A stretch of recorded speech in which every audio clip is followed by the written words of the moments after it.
Good morning and Jai Hind students.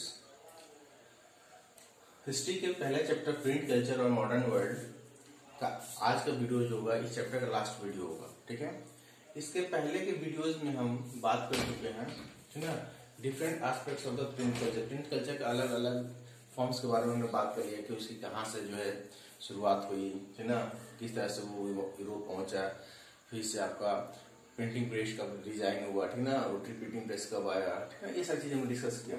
Last video में, previous video में हमने डिस्कस किया था कि जो प्रिंट कल्चर आया उसके आने की वजह से जो हिंदूज मुस्लिम्स ने रिलीजियस रिफॉर्म्स कैसे हुए, किस तरह से धर्मों में जो इविल प्रैक्टिसेस चल रही थी हर धर्म में, चाहे हिंदू हो चाहे मुस्लिम हो, उनको किस तरह से उसको खत्म करने, नेपोटिज्म को खत्म करने, एकाधिकार जो चल रहा था, ठीक ना, जो धर्म के अनुयायी थे या धर्म के जो हेड थे, चाहे मौलाना हो या फिर पादरी हो या फिर आपके पंडित हो, ठीक ना, जो मेन हुआ करते थे, जिसे धर्मगुरु कह सकते हैं, किस तरह से इस प्रिंट कल्चर ने उनकी एकाधिकार को खत्म करने का काम किया, ठीक ना। आज के इस वीडियो में हम डिस्कस करेंगे, ठीक ना, कि प्रिंट कल्चर आने से पहले वुमेन्स की स्टेटस क्या थी और क्या, जैसा कि हम जानते हैं कि वुमेन्स की स्टेटस बहुत ही खराब थी, ठीक ना, और आज भी है। आज भी अगर कंपेयर करें मेल और फीमेल से तो मेल को कहीं ज्यादा प्रिविलेज मिलती है समाज में कंपेयर टू द वुमेन्स, ठीक ना। तो हम बात करेंगे कि प्रिंट कल्चर के आने से क्या औरतों के जीवन में कोई सुधार हुआ, क्या उनकी आवाजें उठी, क्या वो जो प्रिंट कल्चर था औरतों की आवाज बन पाई, ठीक है। तो हमारा पहला ही टॉपिक है, पहला ही पॉइंट है वुमेन एंड प्रिंट, ठीक ना। 1860s के बाद, आफ्टर द 1860s कई सारे ऐसे राइटर्स हुए, औरतें खासकर औरत राइटर्स हुई, महिला लेखिका हुई, जिन्होंने औरतों की स्टेटस के ऊपर लिखना शुरू किया। ऐसा नहीं कि केवल औरतों वर्ग, जैसे मैंने बात किया था सती प्रथा के खिलाफ किसी ने अभियान सबसे ज्यादा चलाया था, राजा राम मोहन राय ने चलाया, ठीक ना, इसमें से विद्यासागर थे, ठीक ना, मार्ट विलियम बैटिंग थे, ठीक ना। लेकिन हम जो यहाँ पर बात कर रहे हैं वो कह रहे हैं कि वुमेन्स की 1860 के बाद लगातार जो है इसमें बहुत बड़ा उछाल देखने को मिला, ठीक ना, और बहुत सारे ऐसे वुमेन राइटर्स निकल कर आए जिन्होंने औरतों की स्टेटस के बारे में लिखना शुरू किया, जिसमें से एक है 1876 में राजसुंदरी देवी, माफ कीजिएगा देवी, नॉर्मली जो है DEVI देवी लिखाया था, लेकिन जो बंगाली होते हैं देवी को देवी बोलते हैं, DEVI, तो देवी राज सुंदरी देवी जो थी वो कोलकाता, वो बंगाल की रहने वाली थी और वो एक हाउस वाइफ थी, है ना। लेकिन उनको पढ़ने का अधिकार, वो पढ़ नहीं पाई थी, लेकिन उनको पढ़ने की इतनी इच्छा थी, पढ़ने का इतनी उनकी मन था कि वो किचन में छिप छिप के पढ़ती थी, और उन्होंने अपनी पढ़ाई जो है किचन में छिप के की थी, यानी कि घर के मेल्स या घर के मेंबर जो उनको आप कह सकते हो उनको सपोर्ट नहीं करते थे, ठीक ना, यहाँ फीमेल भी नहीं करती होंगी, तभी तो वो अपने घर में जो है छिप के पढ़ती थी अपने किचन में, वो भी जरूर उसमें माँ का सहयोग होगा, किसी और का सहयोग होगा, लेकिन उन्होंने अपनी जो पढ़ाई की थी वो किचन में छिप के की थी, ठीक ना। और उन्होंने 1876 में बंगाली लैंग्वेज में एक बुक लिखी जिनका नाम था अमर जीवन, ठीक ना, बंगाली में इसको अमर जीवन बोलते हैं, अमर जीवन, ठीक ना, यानी कि अमर जीवन मीन्स माई लाइफ, मेरी जिंदगी। उन्होंने अपनी जिंदगी के माध्यम से, अपनी जिंदगी पे जो अब उनके ऊपर जो बीती थी कि किस तरह से और उनको जो है घर के अंदर उनको सप्रेस किया था औरतों को, तो उन्होंने अपने कहानी को ही बाकी औरतों की कहानी बनाया कि लगभग इसी तरह की सारी औरतों की कंडीशन है, ठीक ना, कि हमें पढ़ने का अधिकार नहीं जाता, हमारे घर में हमारे साथ जो भेदभाव किया जाता है, हमें इम्प्रिजेंट करके, यानी हमें कैदियों की तरह घर में रखा जाता। तो इस तरह से, और ये 1876 में इनकी तरह लिखी अमर जीवन जो है बहुत ही फेमस हुई, ठीक ना। और ये बंगालिया देखिएगा, क्वेश्चन निकालेगा, ये जितने भी राइटर्स हैं उनका अपना नोट कर लीजिए, राइटर्स, ईयर्स और कौन सी बुक लिखी थी, ठीक है, कुछ नाम आएंगे। तो एक चीज और आप देख रहे हैं कि ये जो बुक थी अमर जीवन, जिसको राजसुंदरी देवी ने लिखा था, ये बंगाली लैंग्वेज में, किसमें थी, ये बंगाली लैंग्वेज में थी, ठीक है, ये जो थी वो ये बंगाली लैंग्वेज में थी, ठीक है। अब बंगाली लैंग्वेज में, ना कि बंगाली लैंग्वेज में थी, बल्कि पहली ऑटोबायोग्राफी भी थी, ठीक ना। अब कोई पूछेगा आपसे कि जिंदगी की which was the first autobiography written in Bengali, Bengali language में लिखी जाने वाली पहली बुक थी और बंगाली लैंग्वेज में पहली ऑटोबायोग्राफी भी थी, ठीक ना, जिसको राजसुंदरी देवी ने 1876 में लिखा था, ना। इसी तरह और भी बहुत सारी, एक और प्रोमिनेंट राइटर थी, ठीक ना, जो कि आपके बंगाल से बिलोंग करती थी, कैलाश भाषिनी देवी, उनका नाम था कैलाश भाषिनी देवी। इन्होंने भी औरतों की जो पुअर स्टेटस था घर के अंदर, जो उनके साथ भेदभाव किया जाता था, उनके ऊपर में उन्होंने डिस्कस किया, ठीक ना, कि किस तरह से औरतों के साथ बिहेव किया जाता है। तो ये सारी बातें उन्होंने अपनी बुक्स में लिखी। एक और मराठी, महाराष्ट्र की एक लेखिका थी, राइटर थी, जिनका नाम था ताराबाई शिंदे, ठीक ना। ताराबाई शिंदे जो है, उन्होंने भी जो है औरतों की दशा के ऊपर, ठीक ना, और साथ साथ उन्होंने जो उस समय के, आप कह सकते हो कि जो सिचुएशन चल रहे थे, जो इविल प्रैक्टिसेस चल रहे थे, जैसे सती प्रथा, पर्दा, ठीक ना, पॉलीग्रामी, और भी बहुत सारी चीज रही थी, ठीक ना, चाइल्ड मैरिज, इन सारी के ऊपर उन्होंने फोकस डाला कि किस तरह से औरतों के साथ शोषण किया जाता है, ठीक ना। ये जो ताराबाई सिंह थी, महाराष्ट्र थी, उन्होंने मराठी में बुक लिखी थी। पंडिता रामाबाई, ठीक ना, पंडिता रामाबाई जो थी, इन्होंने एक बुक लिखी, ये भी बहुत लेखिका थी उस समय की, 1860s की। इन्होंने लिखा था the high cast Hindu women, यानी कि ऐसा नहीं था कि जो अगर देखा जाए तो सबसे ज्यादा अगर किसी को इम्प्रेजेंट करने, सबसे ज्यादा किसी की दशा खराब थी औरतों में, तो हाई कास्ट वुमेन्स की थी। क्योंकि जो नीचे कास्ट की औरतें हुआ करती थी, वो मजबूरी में, गरीबी में घर से बाहर निकला करती थी, जॉब किया करती थी। आज भी जैसे आपने देखा होगा कि जो नीचे कास्ट की औरतें होती हैं हमारे समाज में, वो घर के बाहर निकलती है और घर का बाहर का काम करती है। लेकिन हमारे हाई कास्ट सोसाइटीज में, जो हमारी सोसाइटी है हिंदुस्तान की, उसमें जो हाई कास्ट होती है, उनमें बहुत सारे जो है, आप कह सकते हो, बंदिशें होती हैं। तो उस समय तो और ज्यादा थी। तो उन्होंने, चूंकि वो ताराबाई शिंदे जो थी, Pandita Ramabai high caste society से बिलोंग करती थी, इसलिए उन्होंने हाई कास्ट सोसाइटी की औरतों के साथ जो जुल्म होता था, शोषण होता था, जो उनका अधिकार से वंचित किया जाता था, उसके खिलाफ उन्होंने लिखना शुरू किया, ठीक ना। तो ये इस तरह से जो है, आप कह सकते हो कि अब जो बुक्स थी, अब मैंने जैसे कहा कि पहले बुक्स जो अलग अलग राइटर्स थे, अलग अलग विषयों में पाने शुरू हो गए थे, लेकिन अब जो है बुक्स जो है औरतों की दशाओं के ऊपर भी, और औरतों के साथ जो शोषण चल रहा था समाज में, उनके खिलाफ भी बुक्स आनी अवेलेबल होती, जिससे वुमेन्स राइटर्स की संख्या बढ़ी और वुमेन रीडर्स की भी संख्या बढ़ी। और धीरे धीरे बहुत सारे जो है स्कूल कॉलेज जो है, जैसे गर्ल्स कॉलेज, ठीक ना, गर्ल्स यूनिवर्सिटीज, ठीक ना, गर्ल्स प्राइमरी स्कूल्स, ऐसे औरतों को ध्यान में, लड़कियों को ध्यान में रखते हुए, महिलाओं को ध्यान में रखते हुए बहुत सारे स्कूल सेटअप किए जाने लगे, ताकि उनको भी पढ़ने का अधिकार मिले। जब उनमें क्रांति आई, जब उन्होंने आवाज उठानी शुरू की, तब, ठीक है। तो ये सारे चेंजेस आने को मिला। जहां तक हमने अभी बात की बंगाली लैंग्वेज देखा, पहले हमने देखा कि किस तरह से जो है कन्नड़ में बुकें छपी, मलयालम में छपी, तमिल में बची, यानी कि उर्दू, तमिल, बंगाली, मराठी, इन सारी भाषाओं में बुक्स आ चुकी थी, बहुत सारी बुक्स आ चुकी थी, मार्केट में फ्लडेड थी। लेकिन हिंदी लैंग्वेज की जो बुक्स, हिंदी की जो बुक थी, वो 80-70 के बाद आनी शुरू हुई। यानी कि सबसे पहले अगर देखा जाए तो हमारे देश में जो है, जो क्षेत्रीय वर्निकुलर लैंग्वेजेस आज की हैं, जैसे कन्नड़ कह लो, मराठी कह लो, तमिल कह लो, मलयालम कह लो, मराठी कह लो, इन सारी लैंग्वेज में बुक्स ऑलरेडी पहले से आ रही थी, ठीक ना। लेकिन सीरियसली हिंदी लैंग्वेज बुक्स जो है 80-70 के बाद बहुत सारे जर्नल्स आने शुरू हुए, बहुत सारे बुक्स आने शुरू हुए, ठीक ना, जिसमें न्यूज़पेपर आने शुरू है, ठीक ना, इसके अलावा आपके जर्नल्स आने शुरू है, मैगजीन आने शुरू हुए, बुक्स भी छपनी शुरू हुई, ठीक है। अब उसी में आप देखिए कि पंजाब में भी एक बहुत बड़ा रेवोल्यूशन हुआ, और पंजाब में 20वीं सेंचुरी में एक बहुत बड़े राइटर थे, जिनका नाम था राम चड्ढा, ठीक ना, जो कि ऑर्थोडॉक्स थे। ऑर्थोडॉक्स में कि आप कह सकते हो कि जो पुराने ख्यालात, परंपरागत विचारधारा पे जो पुराने शब्द चले आ रहे थे, मॉडर्न नहीं थे, उन्होंने एक बुक लिखी थी, जिसका नाम था स्त्री धर्म विचार। जैसा कि बुक के नाम से ही पता चल रहा है, स्त्री धर्म विचार, यानी स्त्रियों को, इन औरतों को क्या धर्म होना चाहिए, ठीक ना, उसके ऊपर उन्होंने विचार किया था। इससे उनको मैंने कहा ना कि जब आइडियाज आ रहे थे, तो धर्मों के बीच में जो लोग थे, उनको बहुत बड़ा डर था, ठीक ना। हिंदूज का डर था, हिंदुओं के मन में ये एक बात थी कि अगर घर की औरतें पढ़ी लिखी हो जाएगी, एक दुर्भावना फैली हुई थी, आप कह सकते हैं एक अफवाह फैली हुई थी कि अगर लड़कियां पढ़ी लिखी होंगी तो वो विधवा हो जाएंगी।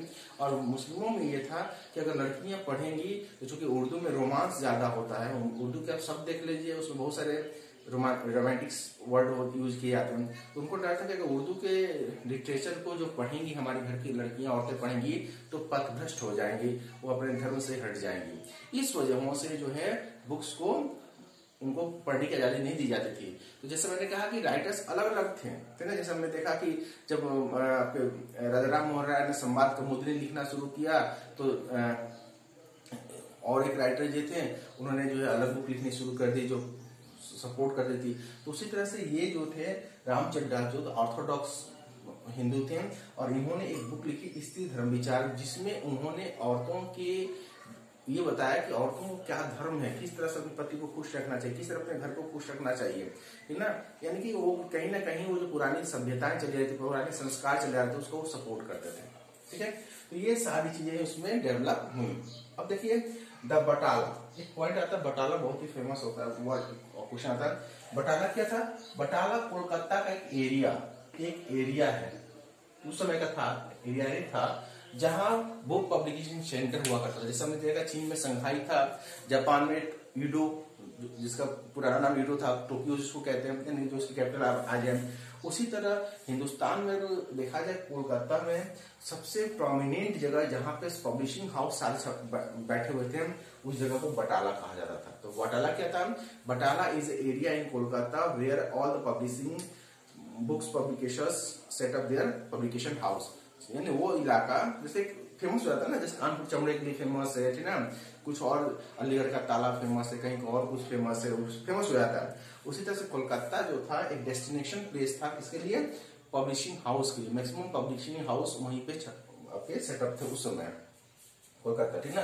तो ये बटाला वो एरिया थी और वहां पे जो था रिलीजियस टेक्स्ट जो थे, जो लिटरेचर थे वो छपते थे। जैसे हमने देखा था कि रामचरितमानस का तुलसीदास ने किया था 1807 में। तो इस तरह से जो रिलीजियस बुक्स थी और साथ ही साथ जो सोसाइटी में जो चीजें चल रही थी उसका खिलाफत भी, यानी कि जो एक सेंटर बना था जहां से ऐसी बुक्स छपती थी जो समाज में चल रही अंधविश्वास और कुरीतियों की खिलाफत करता था, ठीक है। तो अब हम बात करेंगे कि ठीक है, ये तो औरतों की बात हो गई, औरतों में ये सुधार आए, बहुत सारे राइटर्स निकल कर आई, औरतें राइटर निकल के आई, ठीक है, जिन्होंने अपनी स्टेटस के बारे में लिखा, ठीक है, चाहे हाई कास्ट हो या लोअर कास्ट हो, सबने अपनी बात को लिखा, ठीक है ना। अब हम बात करेंगे कि प्रिंट और पुअर, हिंदुस्तान में प्रिंट और पुअर का कॉम्बिनेशन क्या था, ठीक है। अब सवाल ये है कि हमारे यहाँ तक बहुत लंबे समय तक गरीबों के हाथ में बुक्स नहीं पहुंची थी। उसका रीजन ये था गरीब थे, जैसे वहां पर हमने देखा था कि यूरोपियन कंट्री में बहुत लंबे समय तक गरीबों के हाथ में बुक नहीं पहुंची थी। जब वहां पे चैप बुक्स आने शुरू, ब्रिटिश ब्लू जैसे सस्ते और खराब क्वालिटी बुक्स आने जो सस्ते हुआ करते थे, तब गरीबों के हाथ पहुंचे। तो यहाँ में भी 19वीं सेंचुरी तक नहीं बल्कि 20वीं सेंचुरी की शुरुआत में आते आते बुक्स जो थी अब गरीबों को ध्यान रखते हुए बुक्स छपनी शुरू हुई सस्ते। और पैडलर्स अपॉइंट किया जाते थे, पैडलर्स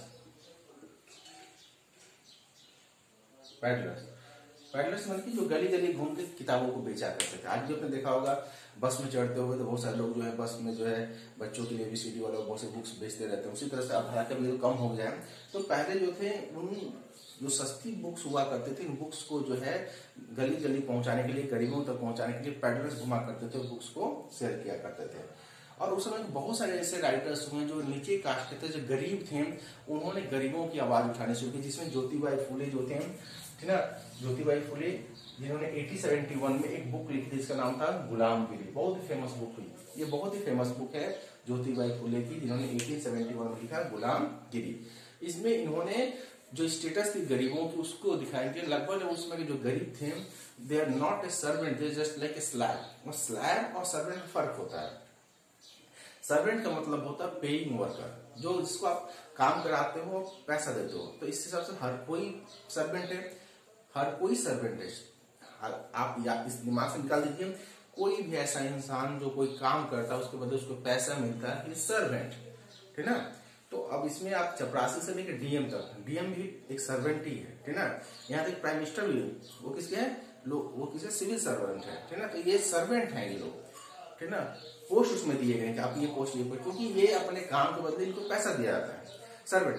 और स्लैब क्या होता है, गुलाम। गुलाम का मतलब होता है कि जिसको आपने, सर्वेंट का क्या होता है, एक वर्किंग आवर होता है, कितने घंटे काम करना है, उसी को रूल एंड रेगुलेशन होते हैं, उनकी छुट्टियां होती हैं, उनके तनख्वाह बढ़ने के एक सिस्टम होता है, हर चीज एक कानून के तहत होता है। जब गुलाम वो लोग होते हैं जिनको आप काम कराते हो, उसके बदले आप उनको कुछ भी नहीं देते हो, वो आपके ऊपर डिपेंड करता है कि आप देंगे या नहीं देंगे। अगर आप नहीं भी देते हो तो वो आपके खिलाफ आवाज नहीं उठा सकते। स्लैब्स, है ना।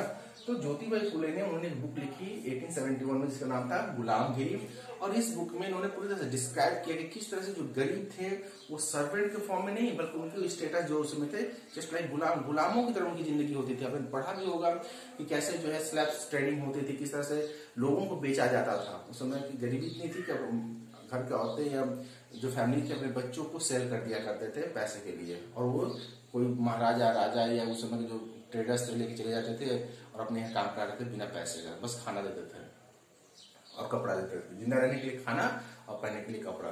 ठीक है, तो गुलामगिरी तो इन्होंने बुक लिखी। इसके अलावा जैसा करते BR अम्बेडकर, भीमराव अम्बेडकर ने, है ना, हमारे जो कि संविधान निर्माता है, उन्होंने भी अपनी बुक्स, बहुत सारे बुक्स लिखी। उन बुक्स में जो उन्होंने जो कास्ट के खिलाफ या जो पूरे गरीबों के खिलाफ जो चल रहा था उसके खिलाफ लिखना शुरू किया। EV रामास्वामी नायकर जो मद्रास के थे, ठीक है ना, इनको पेरियर, वहां का मद्रास इनको ये पेरियर के नाम से फेमस थे, ठीक है ना। एक समाज सुधारक थे, बहुत बड़े समाज, मद्रास में साउथ इंडिया के बहुत बड़े समाज, जैसे क्या राजा राम मोहन राय को नॉर्थ बंगाल साइड का कह सकते हो, ठीक है ना। तो उसी तरह से EV रामास्वामी नायकर जिनको पेरियर के नाम से फेमस थे, ये उस साउथ इंडिया के बहुत बड़े समाज सुधारक थे। इन्होंने भी बहुत सारी बुक्स लिखी, है ना, और उन बुक्स के माध्यम से जो है अपनी आवाज को बुलंद किया, गरीबों के पक्ष में लिखा, गरीबों को सपोर्ट किया, गरीबों के स्टेटस को समाज में लेकर आए। तो ये सारी बुक्स अब अलग, मैंने कहा कि गरीबों के ऊपर अब लिखी जाने लगती, गरीबों को रखे। उसी में फैक्ट्री वर्कर जो थे उनके ऊपर भी, फैक्ट्रियों की जो वर्कर थे उनके भी बहुत सारे प्रॉब्लम थी, उनके वेजेस बहुत कम हुआ करते थे ना, उनसे ज्यादा हार्ड काम कराए जाते थे, कोई वर्किंग टाइम नहीं था, कभी 12 घंटे, कभी 14 घंटे, कभी 16 घंटे मिल वर्कर काम करा लिया करते थे। तो फैक्ट्री वर्कर्स के अंदर से कुछ ऐसे पढ़े लिखे, थोड़े बहुत पढ़े लिखे लोग थे जिन्होंने अपनी बातों को बाहर भेजना शुरू किया ताकि लोगों को फैक्ट्री मिल वर्कर के बारे कंडीशन के बारे में पता चल सके। जिसमें बहुत सारे फेमस हुए, जिसमें काशी बाबा जो कानपुर के मिल वर्कर थे, 1938 में उन्होंने एक बुक लिखी जिसका नाम था छोटे और बड़े का सवाल।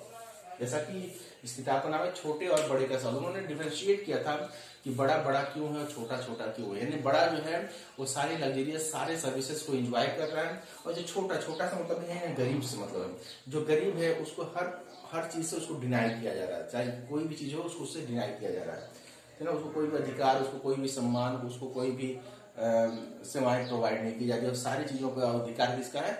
बड़े लोगों का, जो अपर कास्ट के लोग हैं या जो बड़े धनी लोग हैं। यहाँ पर केवल कास्ट में नहीं जाएंगे, छोटे और बड़े। छोटा मतलब जो गरीब है, जो निचली कास्ट का है, दोनों, निचली कास्ट का और गरीब। बड़े का सवाल, बड़ा जो कौन है? अपर कास्ट है, और जो अमीर है, ठीक ना। तो ये लोग जो थे, अमीर ऐसा नहीं, अमीर मैंने जब वर्ड किया तो उसमें छोटे कास्ट के भी लोग अमीर हो सकते हैं। जैसे भीमराव अम्बेडकर, ये गरीब नहीं थे, ये लंदन पढ़ने गए थे, तो पर्टिकुलर लंदन पढ़ने गए थे तो ये गरीब नहीं होंगे। और उस हिसाब से देखा जाए, आज के हिसाब से जो है कोई आपका बच्चा लंदन पढ़ने जाता है, ऑस्ट्रेलिया पढ़ने जाता है, तो बट चलो कुछ तो उसमें होगी, कुछ तो पैसे होंगे उसके पास, ठीक ना। तो यहाँ अमीर और गरीब की बात में जब जाएंगे तो कास्ट को हटा देंगे, ठीक ना, हम पैसे की बात करेंगे, ठीक ना। और जब कास्ट की बात करेंगे तो अपर कास्ट, लोअर कास्ट है। तो उन्होंने बुक लिखी काशी बाबा जी थे 1938 में, छोटे और बड़े का सवाल। इसके अलावा जो कानपुर के मिल वर्कर थे, ठीक ना, ये भी कानपुर के मिल वर्कर थे। और कानपुर के बहुत सारे मिल वर्कर थे जो एक अपनी मैगजीन निकाल, एक बुक लिखा करते थे, कविताएं लिखा करते थे। उसमें कोई एक राइटर नहीं था, बल्कि बहुत सारे जो है उसमें मिल वर्कर थे जो अपनी तरफ से एक एक कविताएं दिया करते थे और बुक छपती थी। और उस बुक का नाम था सच्ची कविताएं। बुक का जो नाम था सच्ची कविताएं के नाम से एक बुक छपा करती थी। इसमें कोई केवल एक राइटर नहीं हुआ करता था, बल्कि कानपुर के कई सारे फैक्ट्रियों के मिल वर्कर जो पढ़े लिखे थे वो अपनी अपनी कविताएं लिखकर दिया करते थे, और वो बुक को एक साथ असेंबल करके छापा जाता था। और ये जो बुक थी ये 1935 से 55 तक, यानी लगभग 20 सालों तक जो है पूरे वहां पर कह सकते हो नॉर्थ इंडिया में जो है फेमस हुई, और इनकी बहुत ही डिमांड थी। और ये जो बुक छपती थी, चूंकि वो एक राइटर नहीं हुआ करता था, इसलिए कंबाइंड एक अलग नाम से, जिसका नाम था सुदर्शन चक्र के नाम से ये बुक छपती थी। यानी राइटर के नाम पे क्या होता था? सुदर्शन चक्र। हालांकि सुदर्शन चक्र कोई राइटर नहीं थे, ठीक ना, कंबाइंड राइटर थे, लेकिन उन्होंने एक नाम दे दिया था। बट जो बुक आप लिखोगे तो अपना एक नाम दोगे किसने लिखा है, क्योंकि इसमें बहुत सारे मिल वर्कर अपनी अपनी कविताएं लिख दिया करते थे जिसको एक साथ छापा जाता था। तो इसलिए उन्होंने एक नाम चुना था सुदर्शन चक्र के नाम से, यानी कि जो सत्य कविताएं जो बुक आया करती थी, जो इसमें पोयम हुआ करते थे, कहानी नहीं बल्कि पोयम हुआ करती थी, वो सुदर्शन चक्र राइटर के नाम से छपती थी 1935 से 1955 तक, है ना। अब हम बात करेंगे जब ये सारी चीजें चल रही थी तो बट नेचुरल है कि उस समय की जो कंपनी थी, उस समय जो ईस्ट इंडिया कंपनी रूल करती थी हमारे देश के ऊपर, है ना। एक यहाँ पे कंफ्यूजन बहुत सारे बच्चों को होता है कि आप याद रखिएगा कि 1857 से पहले तक, बिफोर 1857 के पहले तक हमारे देश पे एक कंपनी क्यों रूल किया करती थी जिसका नाम था ईस्ट इंडिया कंपनी, जैसे आज का रिलायंस कह लो, ठीक ना, ईस्ट इंडिया कंपनी। 1857 की जो आपका रेवोल्यूशन हुआ, उस रेवोल्यूशन के बाद यह पावर चला गया इंग्लैंड ब्रिटेन के हाथ में डायरेक्ट चला गया। हालांकि ईस्ट इंडिया कंपनी भी इंग्लैंड की कंपनी थी, लेकिन उसमें बहुत सारा जो पावर था, जो उस कंपनी के जो लोग थे उनके, यानी कि ब्रिटेन का अधिकार था उसमें, हमारा ब्रिटेन द्वारा ही रेगुलेट होता था, लेकिन बहुत सारा कह सकते हो कि बहुत सारा उनका अधिकार, बहुत सारे फैसले जो ईस्ट इंडिया की लोग कंपनी लिया करते थे, है ना। इसके बदले इंग्लैंड को अपना वो रिसोर्सेज और पैसा प्रोवाइड कराती थी। लेकिन जब 1857 का जब रिवॉल्यूशन हुआ तो वहां समझ में आया कि अगर हमने अपने कंट्रोल में नहीं लिया तो ईस्ट इंडिया कंपनी से हिंदुस्तान के लोग नाराज हैं, फिर वहां ज्यादा दिन तक कंट्रोल नहीं कर पाएंगे। तो 1857 के बाद आप अगर पढ़ोगे हिस्ट्री में तो कई सारे सुधार किए गए, कई सारे अधिकार हमें दिए गए, है ना। और इंग्लैंड ने, यानी वहां की जो हुकूमत थी उसने अपने डायरेक्ट कंट्रोल में हमें ले लिया, ठीक है। तो हम बात करेंगे कि जब ये सारी चीजें चल रही थी, जब 16th सेंचुरी में अंग्रेज आ चुके थे, ठीक ना, मुगल डायनेस्टी का डाउनफॉल शुरू हो चुका था और 17th सेंचुरी तक आता था पूरी तरह से ईस्ट इंडिया कंपनी का हिंदुस्तान पर साम्राज्य स्थापित हो चुका था। तो जब ये सारी चीजें चल रही थी तो बट नेचुरल है कि इसमें बहुत सारे ऐसे राइटर्स थे जिन्होंने सरकार कॉलोनी के खिलाफ भी लिखना शुरू कर दिया, ठीक है, अंग्रेजों के खिलाफ, ईस्ट इंडिया कंपनी के खिलाफ लिखना शुरू कर दिया। इससे ठीक है, बहुत समय तक तो उनको ये फर्क नहीं पड़ा। 1798 तक उनको कुछ समझ में नहीं आया, कुछ उन्होंने ज्यादा विशेष ध्यान नहीं दिया। लेकिन जब स्थितियां बिगड़ने लगी, जब उनको ध्यान में आया कि लोगों को इवोक करने में, लोगों को जागृत करने में, लोगों को इनलाइट करने में कहीं ना कहीं ये जो प्रेस है, जो बना जो अलग क्षेत्रीय भाषाएं में बुक्स हैं, मैगजीन्स हैं, न्यूज़पेपर जो छप रहे हैं, ये लोगों को इवोक कर रहे हैं हमारे खिलाफ, तो उन्होंने स्ट्रिक्ट एक्शन लेना शुरू किया, ठीक है, ठीक है। और फर्स्ट स्टेप जो है कलकत्ता सुप्रीम कोर्ट ने लिया, है ना। पहला अब किसी ने लिया तो उन्होंने लिया, कलकत्ता सुप्रीम कोर्ट ने एक पिटीशन दाखिल की गई अंग्रेजों की तरफ से कि ये राइटर्स या ये बुक्स जो है, जो कहीं ना कहीं जो प्रेस है उसके ऊपर जो है लगाम लगाया जाए, कोई एक कानून बनाया जाए, नहीं तो ये लोग क्या कर रहे हैं, हमारी छवि को धूमिल कर रहे हैं, है ना। तो उस समय उन्होंने सुप्रीम कोर्ट ने जो है इन्होंने किया। गवर्नर जनरल उसमें का जो बेंटिक थे उन्होंने इस रूल एंड रेगुलेशन पिटीशन को दाखिल किया था और रूल एंड रेगुलेशन को किया। हालांकि बाद में चल के थॉमस मैकॉले जो थे, जो बाकी गवर्नर जनरल बने ईस्ट इंडिया कंपनी के, ठीक है, अंग्रेजों के, उन्होंने बहुत सारे हमें फिर से वो फ्रीडम आजाद की प्रेस को, जो बेंटिक के जमाने में जो कुछ बंदिशें लगाई गई थी प्रेस के ऊपर, उसको थॉमस मैकॉले जो कि लिबरल थे, ठीक ना, बहुत ही सहज थे, उन्होंने उनको उन प्रेस पर से वो बंदिशों को हटा दिया और फिर से वो स्वतंत्रता और फ्रीडम प्रोवाइड की जो पहले हुआ करती थी। लेकिन जब 1857 का रेवोल्यूशन होता है, ठीक ना, अभी तक तो इसको आपस में अंडर एस्टिमेट कर रहे थे अंग्रेज, लेकिन जब 1857 का जब रिवोल्ट होता है, जब उसको एनालिसिस किया जाता है तो ये पता चलता है कि कहीं ना कहीं जो है इसको बढ़ाने में, इसको आगे ले जाने में, जो 1857 का रिवोल्ट हुआ, इसको बहुत बड़ा एक योगदान जो है प्रिंट कल्चर का है, ठीक ना, जो छपावट वाली, चाहे वो मैगजीन हो, चाहे न्यूज़पेपर हो, चाहे बुक्स हो, जिसकी वजह से नेता उस समय के या उस समय समाज सुधारकों ने अंग्रेजों के खिलाफ जो है अपनी आवाजों को बुलंद किया, लोगों तक अपने आइडियाज को पहुंचाया, तब जाके स्ट्रिक्ट एक्शन लिया गया। और 1878 में याद रखिएगा, क्वेश्चन आता है क्वेश्चन एक नंबर आता है कि वर्नाकुलर प्रेस एक्ट जो है कब लागू हुआ था, तो 1878 में एक कानून पास किया जाता है और उसका नाम था वर्नाकुलर प्रेस एक्ट, ठीक है। और जब ये जब कानून पास किया उस समय वहां का गवर्नर जनरल हिंदुस्तान कौन था, लॉर्ड लिटेन, याद रखिएगा कौन था। जब आपका वर्नाकुलर प्रेस एक्ट कब लागू हुआ, 1878 में, उस समय हमारे गवर्नर जनरल कौन था, लॉर्ड लिटेन। इस वर्नाकुलर प्रेस एक्ट जो था ये किसका मॉडल था, रोल मॉडल बिल्कुल इरिश प्रेस लॉ, यानी आयरलैंड में का एक लॉ था, वहां के प्रेस के लिए एक लॉ था, बनाया गया था, उसी को यहाँ पे कॉपी करते, उसी को मॉडल, उसी को बेस बना के यहाँ पे जो है एक एक्ट पास किया गया जिसको वर्नाकुलर प्रेस एक्ट कहा जाता है। इसमें क्या किया गया, इसमें एक प्रोहिबिटेड बुक, जैसे कि आपने देखा था कि मुस्लिमों ने या प्रोहिबिटेड इंडेक्स बनाया था, तो प्रोहिबिटेड कर दिया कि ये राइटर्स जो अपनी बुक्स को नहीं छापेंगे, ये जो है पब्लिकेशन आउट नहीं जाना। और साथ ही साथ इसमें एक कानून बनाया गया था। कानून के तहत ये पुलिस को और सरकार को अधिकार दे दिया गया था कि कोई भी पब्लिकेशन हाउस अगर अंग्रेजों के खिलाफ लिखता है, ठीक ना, यानी हमारे खिलाफ लिखता है, ठीक ना, और ऐसा लगता है कि वो जानबूझकर लिख रहा है, अगर एक होता है गलती दिखाना, एक होता है जानबूझकर लिख रहा है, तो उसके खिलाफ उसको पहले वार्निंग दी जाएगी, उस पब्लिकेशन हाउस को, ठीक ना, उस राइटर को, ठीक ना, उस मालिक को दिया जाएगा। और फिर भी वो नहीं मानता है, याद रखिएगा, फिर भी अगर वो नहीं मानता है तो उसकी पूरी पब्लिकेशन हाउस को सील कर दिया जाएगा, ठीक ना, उसको मॉर्टरेज कर दिया जाएगा, उसको नीलाम कर दिया जाएगा, ठीक ना। तो एक बहुत बड़ा अधिकार था कि अगर आप, यानी क्या था, अब एक तरफ ये था कि अगर आपको कुछ भी छापना है, कुछ भी लिखना है, तो उसमें अंग्रेजों को परमिशन लेनी पड़ेगी, आपको दिखाना पड़ेगा कि हम ये छापने वाले हैं, ये लिखने वाले हैं, ठीक ना। तो एक तरह से कहना जाए कि सोच के ऊपर कंट्रोल करने की, सोच को दबाने की कोशिश की गई इस एक्ट के तहत अंग्रेजों के द्वारा, ठीक ना। तो वर्नाकुलर एक्ट याद रखिएगा 1878 में लागू हुआ, ठीक ना। उस समय का जो गवर्नर जनरल थे हमारे लॉर्ड लिटन थे। और इस एक्ट की क्या खासियत थी, इस एक्ट में क्या था, ये कहाँ का मॉडल था, ये इरिश प्रेस लॉ यानी आयरलैंड का प्रेस लॉ था, ठीक ना, वहां से लिया गया था इसको, वहीं से इसको अडॉप्ट किया गया था। और इसमें क्या अधिकार दिए गए थे, इसमें कानून को यह अधिकार दिया गया था, सरकार को यह अधिकार दिया गया था, पुलिस को यह अधिकार दिए गए थे, कोई भी अगर पब्लिकेशन हाउस या राइटर जो है, चाहे न्यूज़पेपर हो, मैगजीन हो, बुक हो, कुछ भी अगर अंग्रेजों के खिलाफ लिखता है तो उसको पहले वार्निंग दी जाएगी।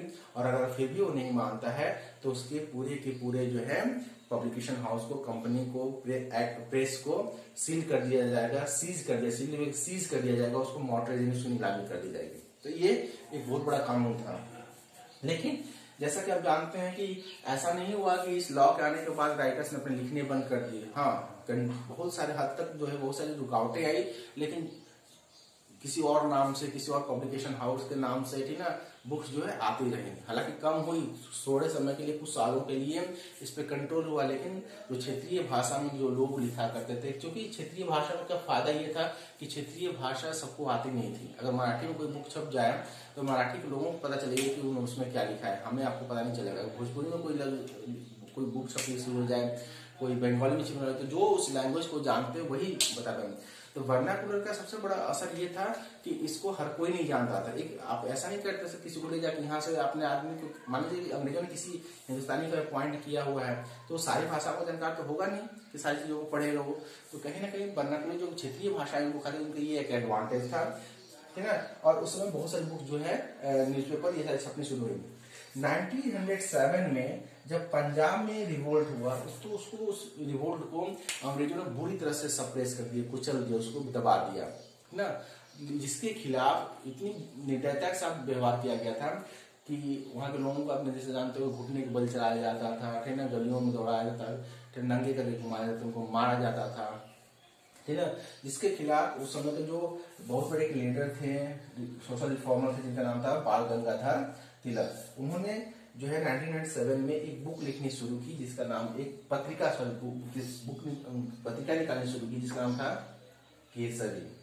याद रखिएगा, बाल गंगाधर ने पंजाबी लैंग्वेज में एक पत्रिका निकालनी शुरू की 1907 में जिसका नाम था केसरी। इन्होंने इसमें जो पंजाब में जो हुआ था, पंजाब में जो अंग्रेजों ने जो वहां के लोगों के साथ जो दुर्व्यवहार किया था, जो अत्याचार किया था, उसके खिलाफ उन्होंने लिखना शुरू किया। तो उनको भी वार्निंग दी गई इस एक्ट के तहत, है ना।